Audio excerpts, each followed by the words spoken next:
अनुराधाताई आपल्या संसारात खूप खुश होत्या. त्यांचं घर अगदी आनंदाने आणि गुण्यागोविंदाने नांदत होतं. अनुराधाताई नेहमी त्यांच्या पतीला सांगायच्या की आपल्या संसाराला कुणाची नजर नको लागू, असंच आपलं कुटुंब शेवटपर्यंत आनंदाने आणि सुखाने राहू देत, एवढीच माझी देवाकडे प्रार्थना आहे. त्यावर त्यांचे पती रामप्रसाद हसायचे आणि म्हणायचे, अगं आपला संसार झाला आता करून, किती स्वप्न पाहशील. आता आपल्या मुलांची संसार करण्याची वेळ आली. आता आपण दोघांनी फक्त देवदेव करायचे, एकमेकांना वेळ द्यायचा आणि आपलं उरलेलं आयुष्य मस्त आनंदात जगायचं. परंतु त्या दोघा नवरा बायकोंना कुठे माहिती होतं की त्यांच्या सुखाला कुणाची तरी नजर लागेल आणि सर्व काही उद्ध्वस्त होईल. एक दिवस दोघे रस्त्यावरून चालत असताना एका भरधाव कारच्या धडकेत अनुराधाताईंचा जागीच मृत्यू झाला आणि त्यांच्या पतीचं संपूर्ण आयुष्य तिथेच संपलं. रामप्रसाद आणि अनुराधाताईंचा एक छोटासा परिवार होता. त्यात त्यांची 2 मुलं होती, करण आणि समीर, 2 सुना नैना आणि मोनिका, एक नातू सुमित होता. अनुराधाताईंच्या मृत्यूनंतर मोठा मुलगा करणचे लग्न नैनासोबत झाले. अनुराधाताईंच्या जाण्याने सगळं कुटुंब खचून गेलं होतं. समीर हा आईचा फार लाडका होता. त्याला सावरायला वेळ लागला. मात्र नैनाने समीरला आईची उणीव कधी भासून दिली नाही. ती त्याची वहिनी म्हणून नाही तर आईसारखीच प्रेमाने काळजी घेत असे. त्यामुळे समीर वहिनीला आईपेक्षा काही कमी लेखत नव्हता. अनुराधाताईंच्या जाण्याला 2 वर्ष झाली होती. नैनाने मोठ्या सुनेची जबाबदारी त्यावेळेस खूप चांगल्या पद्धतीने निभावली होती. तिने संपूर्ण घर सांभाळलं आणि कधी कुणाला तक्रार करण्याची संधी दिली नाही. रामप्रसादजींचा मोठा मुलगा करण हा शिक्षक होता, तर छोटा मुलगा समीर सॉफ्टवेअर इंजिनियर होता. हे BEdही केलं होतं, पण अद्याप त्याला शिकवण्याची कोणतीही योग्य संधी मिळाली नव्हती. हळूहळू दिवस जात होते. एक दिवस समीरसाठी लग्नाचा प्रस्ताव आला. रामप्रसादजींनी समीरला मुलीचा फोटो दाखवला. तेव्हा समीर म्हणाला की बाबा, मी आधीच कुणाला तरी पसंत करून ठेवले. तिचं नाव मोनिका आहे. ती माझ्याबरोबरच ऑफिसमध्ये काम करते. रामप्रसादजी म्हणाले की बाळा, जर तुला स्वतःच्या पसंतीने लग्न करायचं असेल तर माझी काहीच हरकत नाही, पण आम्हाला मोनिकाला भेटायला आवडेल. समीर म्हणाला, हो बाबा, मी तिला रविवारी घरी बोलावतो. तुम्ही सर्व तिला भेटून घ्या. रामप्रसादजी म्हणाले, ठीक आहे बाळा, आता आराम कर, मी थोडं बाहेर फिरून येतो. रामप्रसादजी बाहेर गेल्यानंतर समीर नैनाकडे गेला आणि म्हणाला की वहिनी, मला तुम्हाला कोणाला तरी दाखवायचं आहे. नैनाने विचारले, कुणाला? समीर म्हणाला की वहिनी, आज बाबांनी लग्नाबद्दल मला विचारलं. मी बाबांना सांगितलं की मला मोनिका आवडते. आता बाबा तिला भेटायचं म्हणतात, पण बाबांना भेटण्याआधी मला तिला तुम्हाला भेटवायचं आहे. नैनाने हसून उत्तर दिलं, भाऊजी, मला भेटायला काहीच हरकत नाही, पण तुम्हाला ती आवडते म्हणजे सगळं ठरलेलंच आहे. जर मला ती पसंत नाही पडली तरीसुद्धा तुम्ही तिच्याशी लग्न करणारच. त्यामुळे तुमच्या प्रेमावर प्रश्नच नाही, लग्न तर व्हायचंच आहे. ठीक आहे वहिनी, मी तिला आणि तिच्या आईवडिलांनाही घरी बोलावतो. समीर म्हणाला आणि आपल्या खोलीत निघून गेला. रविवारी मोनिका आपल्या आईवडिलांसह समीरच्या घरी आली होती. मोनिका दिसायला खूपच सुंदर होती आणि तिचं वागणं इतकं नम्र होतं की सगळ्यांनाच ती खूप आवडली. नैनाही मोनिकाला भेटून खूप आनंद झाला. ती मनात विचार करत होती की आता माझ्यासोबत कोणीतरी घर सांभाळण्यासाठी आहे. दोघांचं लग्न ठरलं आणि काही दिवसानंतर समीर आणि मोनिकाचं लग्न मोठ्या थाटामाटात पार पडलं. लग्न इतकं भव्य होतं की त्याची चर्चा झाली. समीर हा अनुराधाताईंचा लाडका होता आणि त्या नेहमी म्हणायच्या की त्याचं लग्न खूप धूमधडाक्यात व्हायला हवं. रामप्रसादजींनी त्यांच्या स्वर्गवासी पत्नीची इच्छा पूर्ण केली. मोनिकाने छोटी सून म्हणून रामप्रसाद या निवासामध्ये गृहप्रवेश केला. 2 दिवसात सगळ्या लग्नाचा रीतिरिवाज पूर्ण झाल्या. त्यानंतर समीर आणि मोनिका हनीमूनसाठी सिंगापूरला निघून गेले. लग्नानंतर घरात पसारा झाल्यामुळे नैनाला तो आवरायला तब्बल आठवडा लागला. तिने पूर्ण घर व्यवस्थित लखलखीत केलं. रामप्रसादजींच्या मनात विचार येत होते की नक्कीच मागच्या जन्मी मी खूप चांगलं कर्म केलं असतील, म्हणूनच मला नैना मोठ्या सुनेच्या रूपात मिळाली. नैनाचं एक वैशिष्ट्य होतं की तिला काही वाईट वाटलं तरी ती आपला संयम कधीच गमावत नसे. उलट ती प्रत्येक समस्याचे योग्य उत्तर शोधण्यात विश्वास ठेवत असे. त्या दरम्यान समीर आणि मोनिका सिंगापूरवरून परत आले. 2 दिवसांनी मोनिका आपल्या माहेरी गेली आणि समीरच्याही सुट्ट्या संपल्या. तो परत आपल्या कामावर निघून गेला. एके दिवशी नैना छतावर कपडे वाळत घालायला जात होती. ती जिन्यावर चढत असताना अचानक तिला चक्कर आली आणि ती खाली पडली. त्याचवेळी करण तयार होऊन बाहेर जात होता. त्याने नैनाला पडताना पाहिलं आणि पळत तिच्याजवळ गेला. त्याने नैनाला उचललं आणि तिला खोलीत नेलं. पाण्याचे थेंब तिच्या चेहऱ्यावर शिंपडले. काही वेळातच नैनाला शुद्ध आली. करणने विचारलं, नैना तुला काय झालंय? तब्येत ठीक नाही का तुझी? नैना म्हणाली, असं काही नाही, पण मागच्या आठवड्यापासून मला चक्कर येत आहे आणि उलटी देखील होत आहे. करण म्हणाला, चल नैना, तुला डॉक्टरकडे नेतो. अशा गोष्टींमध्ये रिस्क घेणे चुकीचे आहे. अनेकदा आपण छोट्या छोट्या त्रासांकडे दुर्लक्ष करतो आणि ते मोठं रूप धारण करतात. नैनाला घेऊन रुग्णालयात गेला. तिथे डॉक्टरांनी सांगितलं की नैना आई होणार आहे. ही बातमी ऐकून घरात आनंदाचं वातावरण पसरलं. नैनाने समीरला फोन करून सांगितलं की तो काका होणार आहे. समीरही ही बातमी ऐकून खूप आनंदी झाला. पण मोनिकाच्या चेहऱ्यावर तशी प्रतिक्रिया दिसतच नव्हती. मोनिका आपल्या माहेरी गेली आणि तिथून थेट पुण्याला गेली होती. सासरी परत येण्याऐवजी पुण्याला गेली. तिने सांगितलं की समीरशिवाय तिचं तिथे मन लागत नाही, म्हणून ती पुण्याला समीरकडे जाईल.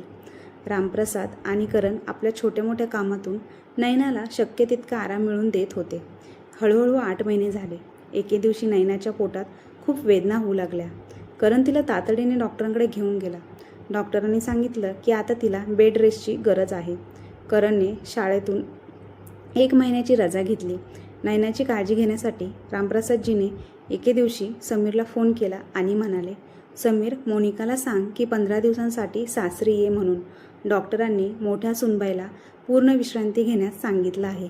घरात एका स्त्रीचं असणं खूप गरजेचं आहे, म्हणून तिला इथे पाठव. समीर म्हणाला, ठीक आहे बाबा, मी मोनिकाला सांगतो, ती येईल. फोन ठेवल्यानंतर समीरने मोनिकाला फोन केला. मोनिका, काही दिवसांसाठी वहिनीकडे जा, त्यांना तुझी गरज आहे. मोनिकाने लगेच उत्तर दिलं, मी कुठेही जाणार नाही. माझ्याकडे एवढा वेळ नाही की मी तिथे जाऊन त्यांची मोलकरीण बनेल. समीर म्हणाला, मोनिका, ते तुझंही घर आहे आणि वहिनी तुझीच आहे. जर तू त्यांना मदत केली तर त्यात मोलकरीण होण्याचा प्रश्नच नाही. मोनिकाने थोडं कठोरपणे उत्तर दिलं, समीर, मला गोल गोल बोलायला जमत नाही. जर त्यांनी मदतीची गरज असेल तर त्यांनी एक मोलकरीण ठेवावी. वहिनीचं बाळंतपण होईपर्यंत ती काम करेल. शिवाय माझी सुट्टी फुकट घालवायची मला गरज वाटत नाही. मला माझ्या माहेरी जायचे. तुला माहीत आहे, माझ्या वहिनीचा वाढदिवस जवळ आला आहे. मला आधीच बोलवलं आहे, त्यामुळे मी तुझ्या वहिनीकडे जाणार नाही. बाबांना सांग त्यांनी घरात एक मोलकरीण ठेवावी. समीरला मोनिकाच्या या गोष्टी अजिबात आवडल्या नाही. समीर मोनिकाला म्हणाला, मोनिका, तुला माहिती आहे ना, आई गेल्यानंतर वहिनीने मला कधीच आईची उणीव जाणवून दिली नाही. ती फक्त माझी वहिनी नाही तर माझ्या आईसारखीच आहे. आज तिला आपली गरज आहे आणि तू आता असं बोलत आहेस.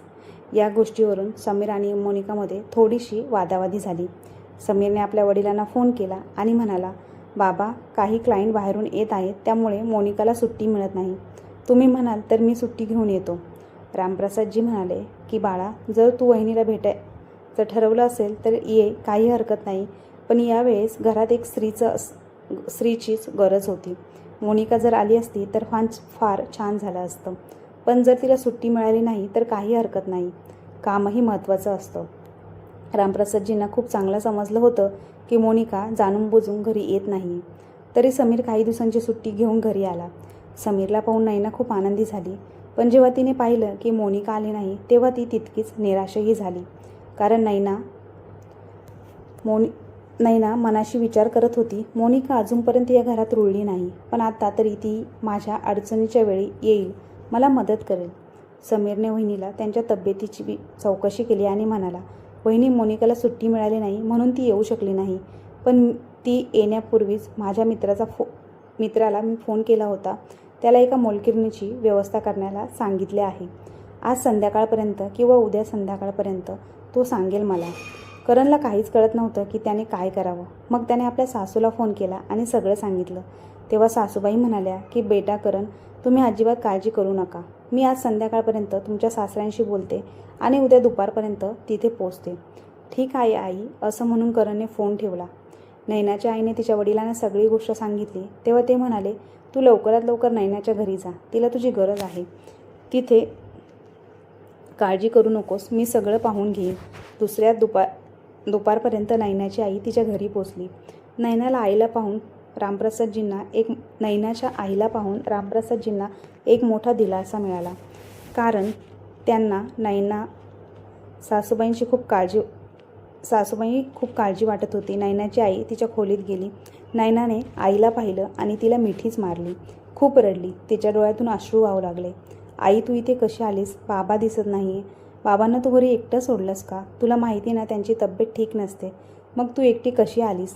त्यांची काळजी कोण घेणार? आई म्हणाली, नैना, तू अजिबात काळजी करू नकोस. तुझे बाबा पूर्णपणे ठीक आहेत आणि त्यांना काही प्रॉब्लेम झाला तर ते इथे येतील. ठीक आहे आई, पण मला हे सांग, तुला हे सगळं कसं कळलं? मी तर तुला काहीच सांगितलं नाही. मग तू कशी आलीस? आई म्हणाली, बेटा, काल जावई बापूंचा फोन आला होता. त्यांनी मला सगळं काही सांगितलं, म्हणूनच मी इथे आले. तू काळजी करू नकोस, मी आहे ना तुझ्यासोबत. नैनाने आईला घट्ट मिठी मारली आणि जोरजोरात रडू लागली. तेवढ्यात समीर खोलीत आला आणि म्हणाला, वहिनी, मोलकरणीची व्यवस्था होऊ शकत नाहीये. अजून 1-2 दिवस लागतील. तेव्हा नैनाची आई म्हणाली की बेटा, तू अजिबात चिंता करू नकोस. मोलकरणीची काहीच गरज नाही आहे. नैनाला बाळ होईपर्यंत मी इथेच राहील. ठीक आहे आई, असे म्हणत समीर तिथून निघून गेला. अजून 1 आठवडा झाला होता की नैनाला पुन्हा वेदना सुरू झाल्या. तिला तातडीने रुग्णालयात नेण्यात आलं. डॉक्टरने सांगितलं, आम्हाला त्वरित ऑपरेशन करावं लागेल, नाहीतर आई आणि बाळ दोघांच्याही जीवाला धोका आहे. नैनाला ओटीमध्ये नेण्यात आलं आणि तिथे तिने एका गोंडस मुलाला जन्म दिला. सगळ्यांच्या चेहऱ्यावर आनंद स्पष्ट दिसत होता. सगळे हॉस्पिटलमधून घरी परतले. छठीचा कार्यक्रम होणार होता, त्यामुळे समीरने मोनिकाला सांगितलं की मोनिका, मला तुझे कुठलेही बहाणे ऐकायचे नाही. काही दिवसांची सुट्टी घेऊन लगेच इकडे ये, समजलं? समीर नाराज आहे, त्यामुळे तिने म्हटलं की ठीक आहे, मी 15 दिवसांची सुट्टी घेऊन येते. मोनिका जेव्हा घरी आली तेव्हा तिला पाहून नैना खूप खुश झाली. रामप्रसादजी मोनिकाला पाहून मनातच विचार करत होते, मोनिका बाळा, तू माझ्या मोठ्या सुनेला साथ न देऊन बरोबर केलं नाहीस. पण ते तिला काहीच म्हणाले नाहीत. छठीचा कार्यक्रम खूप छान पार पडला. नैनाच्या मुलाचं नाव वरून ठेवलं गेलं. छठीच्या कार्यक्रमानंतर नैनाची आई तिच्या घरी परत गेली आणि आता घरची जबाबदारी मोनिकावर आली. शेजारी राहणाऱ्या एका काकू वरूणची काळजी घ्यायला येत असत. त्या 15 दिवसांपर्यंत वरूणची मालिश, आंघोळ आणि बाकी सगळे काम करत होत्या. मोनिका थोड्या वेळासाठी वरूणला कडेवर घेत असत आणि लगेच नैनाला देत म्हणायची, वहिनी, मला मुलांना उचलण्याची भीती वाटते. हळूहळू नैना मग स्वतःचे काम स्वतः करू लागली होती.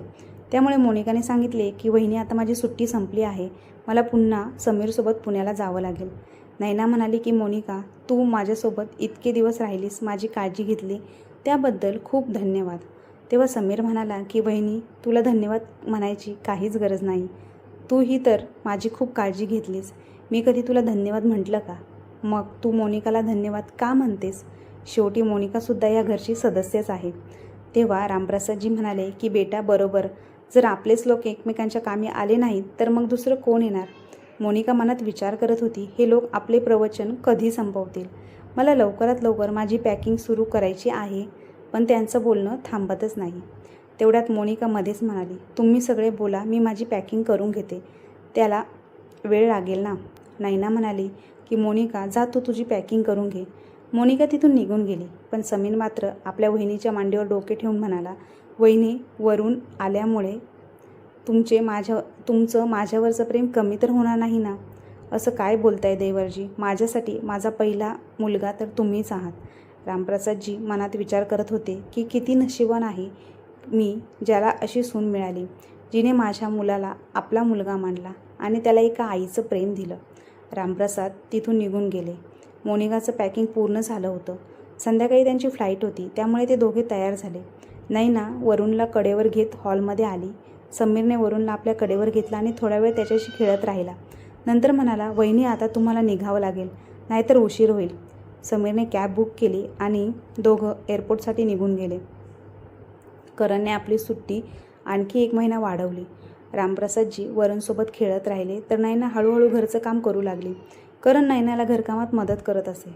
हळूहळू वरण 1 महिन्याचा झाला आणि नैना पूर्णपणे बरी झाली. करण पुन्हा शाळेत जाऊ लागला, कारण त्याची सुमारे 1.5 महिन्याची सुट्टी संपली होती. नैनाने पुन्हा एकदा घरी व्यवस्थित सांभाळायला सुरुवात केली. रामप्रसादजी आणि करणने सुटकेचा श्वास सोडला. हळूहळू दिवस पुढे जाऊ लागले. मोनिका वर्षभरात फक्त एकदाच येत असे, ती फक्त 2-3 दिवसांसाठी. पण समीर वर्षातून 2दा घरी भेटायला यायचाच, त्यामुळे नैनाला खूप आनंद होत असे. असा जसा जसा काळ पुढे जात होता तसं तसं वरून 5 वर्षाचा झाला. दुसरीकडे पुण्यात समीर आणि मोनिका यांनाही एक गोंडस मुलगी झाली, जिचं नाव त्यांनी रिया ठेवलं. असं म्हणतात ना की सुखाचे दिवस कसे पंख लावून उडून जातात हे कळतच नाही. आता नैना वरूणमध्ये बिझी होऊ लागली होती. रामप्रसादजींसाठी वरुण म्हणजे खेळणं होतं. ते दिवसभर त्याच्या मागे धावत असत, तर वरूणही त्यांना दमवण्यात काही कमी नव्हता. कधीकधी नैना वरूणला ओरडत असे की त्याने आपल्या आजोबांना एवढा त्रास देऊ नये. जेव्हा वरूण ऐकत नसायचा तेव्हा नैना म्हणायची की बाबा, तुम्ही वरूणच्या मागे एवढं धावू नका. मी तुम्हाला कित्येक वेळा रात्री स्वतःचे पाय दाबताना पाहिले.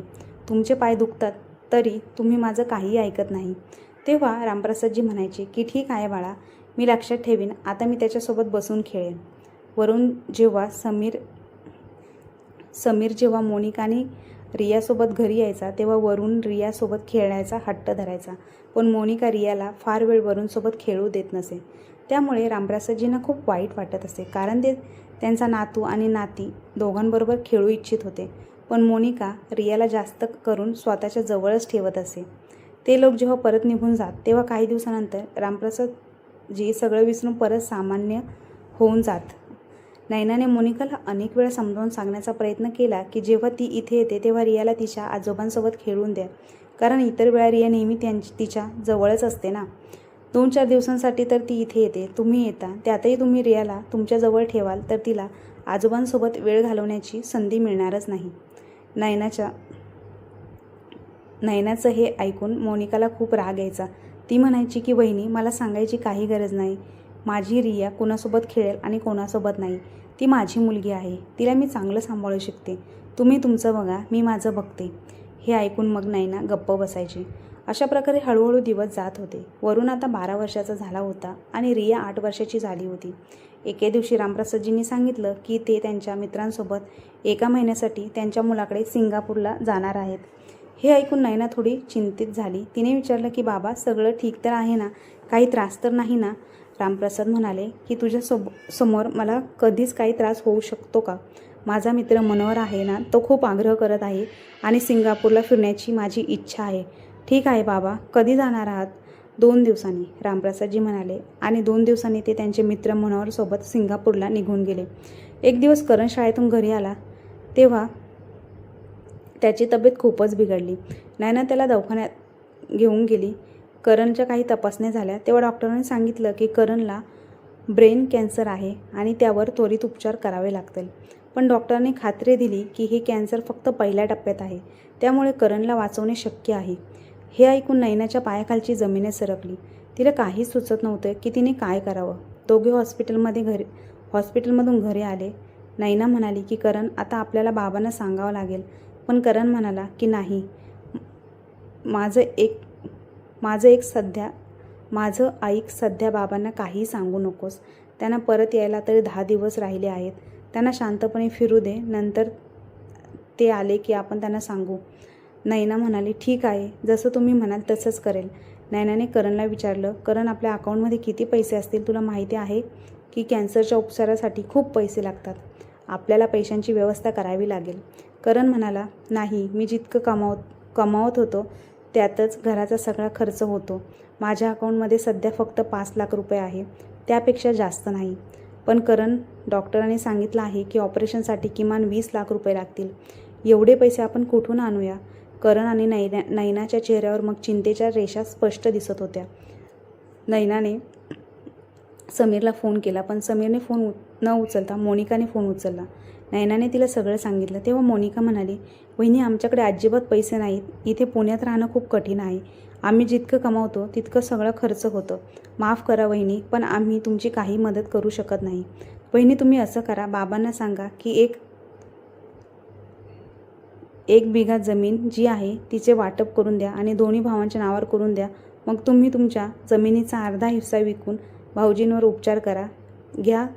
तुम्हाला कोणाकडे हात पसरवण्याची गरज पडणार नाही आणि उपचार करताना कधी लाख लागतील असं काही नाही, किती लागतील याचा काही अंदाज नाही. माझा ऐका वहिनी, बाबांना जमिनीचं वाटप करायला सांगा. नयनाने उत्तर दिलं, मोनिका, समीर आल्यावर एकदा माझं त्याच्याशी बोलणं करून दे. मोनिका म्हणाली, वहिनी आता समीरशी बोलण्याची काही गरज नाही. मला माहिती आहे आमच्या अकाउंटमध्ये किती पैसे आहेत आणि किती नाहीत. मोनिकाच्या या शब्दाने नयनाला खूप दुःख झालं. मोनिका इतकी कठोर कशी होऊ शकते हे तिला समजत नव्हतं. डॉक्टरांनी करणला एका आठवड्याची औषधं दिली होती. त्या औषधांनी करणला थोडा आराम मिळाला. एका आठवड्यानंतर करण डॉक्टरांकडे गेला तेव्हा डॉक्टरांनी सांगितलं की सध्या सगळं काही ठीक आहे, पण ऑपरेशन लवकरात लवकर केलं तर चांगलं होईल. करण म्हणाला, डॉक्टर साहेब, 2 दिवसात माझे बाबा येणार आहेत, मग मी तुम्हाला सांगतो. 2 दिवसांनी रामप्रसादजी परत आले. त्यांना जाणवलं की घरचं वातावरण बदललेलं आहे. सकाळपासून संध्याकाळपर्यंत नयनाच्या चेहऱ्यावर त्यांना हसूच दिसलं नव्हतं. आता त्यांना पूर्ण खात्री झाली की काहीतरी नक्कीच बिनसलं आहे. सगळेजण रात्रीचं जेवण करून झाले. रात्रीच्या वेळी वरून आपल्या आजोबा आजीशी सिंगापूरबद्दल गप्पा मारत होता. नंतर तो झोपायला गेला. तो गेल्यानंतर रामप्रसादजींनी नयनाला विचारलं, नयना बेटा, काय झालं आहे? तू खूप चिंताग्रस्त दिसते. मी पाहिलं करणही खूप शांत आहे. काही समस्या आहे का? मला सांग. त्यांनी आपल्या बाबांना सगळं करणने आपल्या बाबांना सांगितलं. रामप्रसादजींना जेव्हा सगळं समजलं, त्यांच्या मुलाला ब्रेन कॅन्सर आहे, तेव्हा त्यांचा जगण्याचंच पूर्ण धैर्यच हरवून गेलं. नयनाने पाहिलं की रामप्रसादजींच्या चेहऱ्यावर घाम आला आहे. तिने त्यांना शांत करत म्हणाले की बाबा, काळजी करू नका. सध्या कॅन्सर फक्त पहिल्या टप्प्यावर आहे. त्यामुळे ऑपरेशन झालं की करण पूर्णपणे बरा होईल. करण आणि रामप्रसाद आतून खचत होते, पण त्यांना एकमेकांसमोर धैर्य दाखवलं पाहिजे होतं. रामप्रसादजींनी करणच्या सगळ्या रिपोर्ट मागून आपल्या मित्राला पाठवले. त्यांचे मित्र मनोहरजींनी ते रिपोर्ट्स आपल्या डॉक्टर मुलाकडे पाठवले. डॉक्टरांनी कॅन्सर स्पेशालिस्टला ते रिपोर्ट दाखवले. त्यांनी सांगितलं की काळजीचं काही कारण नाही, कारण करण पूर्ण बरा होईल. हे ऐकून रामप्रसादजींना थोडा दिलासा मिळाला. पण नयनाच्या मनात अजूनही पैशांची चिंता सुरू होती. तिने करणला अद्याप सांगितलं नव्हतं की मोनिकाने तिला काय सांगितलं होतं. नयना विचार करत होती की समीरचा अजूनही फोन का आला नाही, कारण त्याला आपल्या भावाची मुळीच फिकीर नाही का? तिने कधी स्वप्नातही कल्पना केली नव्हती की समीर इतका बदलून जाईल. दुसऱ्या दिवशी जेव्हा करण शाळेत गेला तेव्हा नयनाने रामप्रसादजींना म्हटलं, बाबा, तुम्ही जी लखनौची जमीन समीर आणि करणसाठी घेतली होती त्यातला अर्धा हिस्सा माझ्या नावावर करा. मला ती जमीन विकायची आहे. हे ऐकून मात्र रामप्रसादजींना खूप मोठा धक्का बसला. ते म्हणाले की सुनबाई, माझ्या मुलाच्या उपचारासाठी जमीन विकण्याची अजिबात गरज नाही. मी अजून जिवंत आहे. माझ्या मुलाचा इलाज मी स्वतः करू शकतो. आणि तुला ही जमीन विकण्याची आयडिया कोणी दिली? मला चांगलं माहिती आहे की हा विचार तुझ्या डोक्यात आलेला नाही.